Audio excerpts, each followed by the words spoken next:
बिस्मिल्लाहिर्रहमानिर्रहीम। कुछ लोग इवियन या विटामिन ई कैप्सूल को रैंडमली या किसी डॉक्टर या फिजिशियन के सजेशन के बगैर ही यूज़ करते हैं, बहुत ही ज़्यादा जानते हैं। इस तरह मेडिसिन का यूज़ हमारी जान भी ले सकता है। चलें मिलकर देखते हैं इवियन होता क्या है, इसके यूजेस क्या है, इसके सोर्सेज क्या हैं, इसका हेयर ग्रोथ में क्या रोल है, इसे स्किन नेल्स के लिए आखिर इतना ज़्यादा क्यों प्रिस्क्राइब किया जाता है, और सबसे अहम इसका मेल और फीमेल में क्या यूज़ है, और हाँ इसके साइड इफ़ेक्ट को भी हम ज़रूर ही देखेंगे।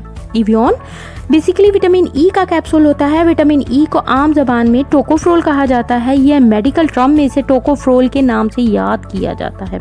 ये एक पावरफुल एंटीऑक्सीडेंट होता है जो कि अक्सर डर्माटोलॉजिस्ट इसको स्किन के लिए, हेयर्स के लिए विटामिन ई को बहुत ही ज़्यादा प्रिस्क्राइब करते हैं। विटामिन ई की सोर्सेज को अगर हम देखें तो ये नेचुरली हमें कहाँ से मिल सकता है। इवियन हमारी कमी को तो पूरा करता है, मगर हम विटामिन ई को अपनी डाइट से भी हासिल कर सकते हैं।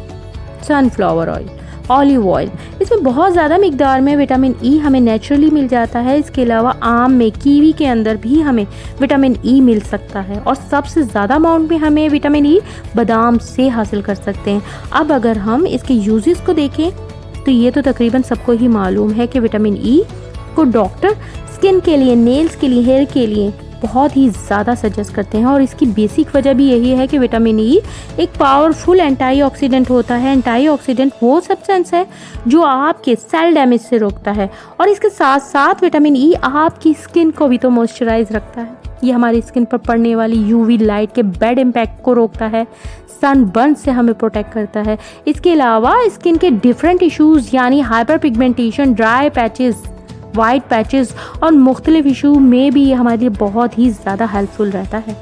विटामिन ई आपके हेयर के लिए बहुत ही अहम होता है क्योंकि ये सेल डैमेज से रोकता है और ब्लड फ्लो को बेहतर करता है। यही वजह है कि ये हेयर के लिए बहुत ही ज़्यादा बेनिफिशियल होता है। विटामिन ई ब्लड में ऑक्सीजनेशन को बढ़ा देता है। यही वजह है कि ये हेयर फॉलिकल्स को ऑक्सीजन की एक बेहतरीन मिकदार फराहम करता है, जिसकी वजह से आपके हेयर ग्रोथ तेज़ हो जाती है, आपके हेयर फॉलिकल स्ट्रॉन्ग हो जाते हैं और आपके बाल दुगनी तेज़ी से बढ़ने लग जाते हैं। इसके साथ साथ विटामिन ई नर्व डैमेज को भी रोकता है, यानी कुछ लोगों को न्यूरोपैथी हो जाती है, यानी हाथ पाँव का सुन्न हो जाना, इसमें भी विटामिन ई को बहुत ज़्यादा अहम रोल रहता है। इसके अलावा अगर हम देखें तो विटामिन ई आपकी इम्यूनिटी पावर को बहुत ही ज़्यादा तेज़ी के साथ बिल्ड करता है। वैसे विटामिन ई एंटीऑक्सीडेंट होने की वजह से फ्री रेडिकल्स को किल करता है, तो ये कैंसर जैसी मोहलिक बीमारी के लिए भी बहुत ही ज़्यादा बेनिफिशियल रहता है। जिनको चलने में बैलेंस का इशू होता है तो इन लोगों के लिए भी विटामिन ई को बहुत ही ज़्यादा प्रिस्क्राइब किया जाता है। विटामिन ई को बेसिकली स्किन के रिलेटेड मुख्तलिफ इशू या इन्फ्लामेशन के लिए बहुत ही सजेस्ट किया जाता है। अब आए मिलकर देखते हैं कि मेल और फीमेल में इवियन कैप्सूल का रोल क्या है। वैसे तो इवियन मेल और फीमेल में एक ही जैसा फ़ायदा देता है, मगर कुछ फंक्शन ऐसे हैं जिनमें मेल और फीमेल में अलग अलग यूजेस हैं।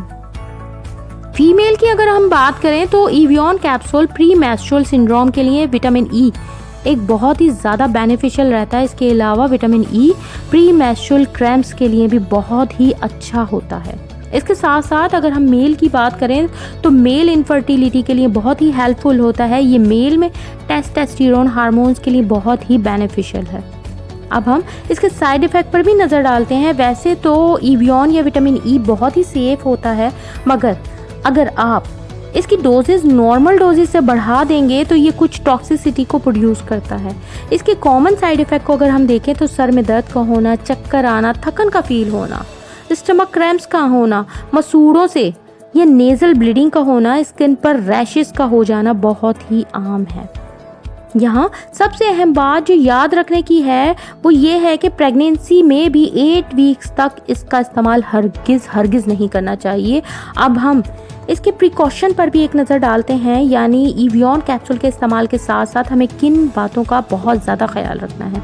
यहाँ सबसे अहम, अगर आप किसी भी तरह के ब्लीडिंग डिसऑर्डर है आपको, या आप में विटामिन के की कमी है, या अभी अभी आपकी कोई सर्जरी हुई है, तो आपका डॉक्टर के मशवरे के बगैर इसका इस्तेमाल हरगिज़ नहीं करना है। कहीं आपको प्रोस्टेट कैंसर है तो भी आप अपने डॉक्टर के मशवरे के बगैर इसका इस्तेमाल हरगिज़ नहीं कर सकते। हर वो चीज़ जो हमारे लिए फ़ायदेमंद है, इसके कुछ नुकसानात भी होते हैं, ये तो आप जान ही चुके होंगे। वीडियो अगर पसंद आई है तो लाइक शेयर सब्सक्राइब करना बिल्कुल भी ना भूलिएगा। जज़ाकल्लाह।